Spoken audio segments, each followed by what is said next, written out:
Mac the Armor here, and I've been asked the question, can you lock the slide back on your semi-automatic pistol, drop around in the chamber, and then close the slide back on that loaded round? And the answer to that is yes, you can, but it's not recommended. And the reason why it's not recommended because it causes undue wear on the extractor and can damage the extractor of the weapon. Why you would want to do that would be some people want to take a round, drop it in the chamber, so they already got a round chambered in their weapon, and then put a fully loaded magazine, which gives them, one more round to carry in their weapon, which, that's a personal preference or whatever it might be. I'm going to video this under a magnifying glass where you can see in detail what's happening when this weapon operates and how it can cause the damage to your extractor. And we're going to use a Glock Model 22 today. I have one here. Before we do anything with a firearm, of course, you want to always keep it pointed in a safe direction, but you also want to inspect the weapon and make sure that it's clear. There is a magazine removed from this weapon. There is no magazine in this weapon. We're going to visually look in the chamber, make sure there's not around it, and I'm going to physically inspect, stick my finger down in the chamber, make sure that it's clear. We're going to use an inert training round. It's just a bullet casing with a plastic bullet inserted into it. There's no primer in this weapon, in this round. It cannot fire. It cannot be fired. It's used for training and demonstration purposes. For me to show you how to do this, I'm going to have to field strip the weapon and set the camera up over a magnifying glass for you. So we're going to pause the video for just a minute and get everything set up, and we're going to show you what we're talking about. Okay, so now I have the upper removed from the lower of the weapon, and we want to field strip this, or we're going to take the upper apart so we can look and see what's going to happen when we do what we're talking about here. I've got to remove the guide rod and guide rod spring. I've got to remove the barrel from the upper. I also have to remove the back plate off of the weapon in order to get the extractor out. I'm going to remove the back plate. I'm going to remove the extractor plunger. And some of this is kind of hard to do with the camera in the way, but I want you to be able to see what I'm doing. I also have to remove the extractor. I have to press down on the firing pin safety, and when I do that, this extractor is going to fall out. So here's your extractor. And what we're talking about doing damage to is, I hope you can see it in this video, is we have this little claw right here on the end of this extractor.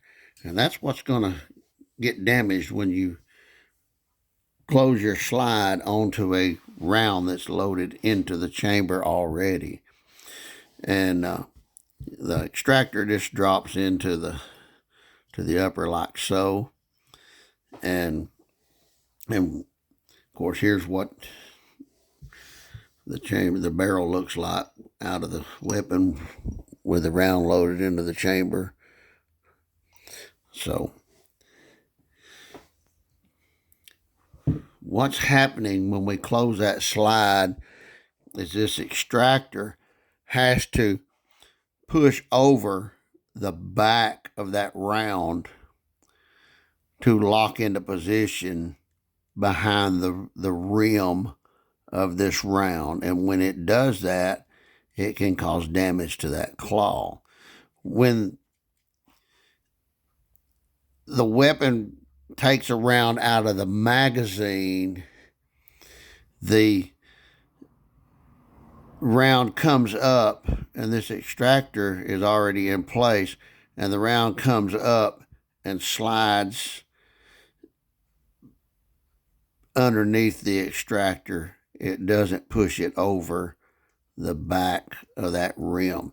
So it comes up and slides in behind that extractor like that. So that's what causes that damage. And you'll get away with doing this a few times if you do it, but you're going to end up having problems with your extractor, and then you're going to have to come see me or somebody and get a new extractor installed into your weapon. Now, to show you how that actually works in the weapon itself, when the weapon's together, we got to put the weapon back together. So we're going to go ahead and do that now. And we do that simply by dropping the extractor in its position. I push the firing pin safety back down, and it lets that extractor lock into its position. I put the extractor plunger back into the weapon,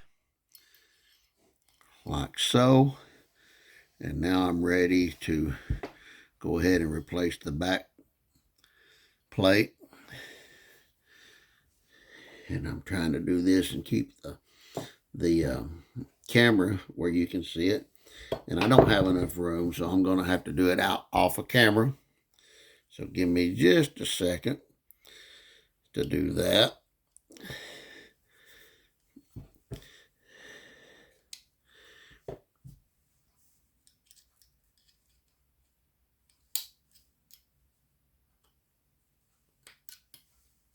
So the back plate is back in position now where it needs to be, and the extractor is locked in now where it needs to be. Have to put the barrel back in. We simply just drop it into the upper of the weapon. Our guide rod, the rounded point, the smaller point of that guide rod goes into the front of the weapon, and then the guide rod just snaps back in onto the barrel lug there. So now then we are ready to put the upper back onto the lower of the weapon. I'm going to try to do this under the camera where you can see it just slides onto these little tracks on the side of the weapon, and then I slide it all the way on. I go ahead and slide it all the way back, and then turn it loose. And then I want to go ahead and function check this weapon to make sure it's going to function properly. I do that by depressing the trigger. You heard the striker go forward. I'm going to hold the trigger down. I'm going to operate the slide back again. Let it go in position. I'm going to release the trigger. I heard the click and I felt the trigger reset. So this weapon is functioning properly. Now we're going to take a empty magazine. It is not got any rounds in it. We're going to put our inert training round into our magazine. It's loaded into our magazine, and we're going to put our magazine into our weapon. Now then,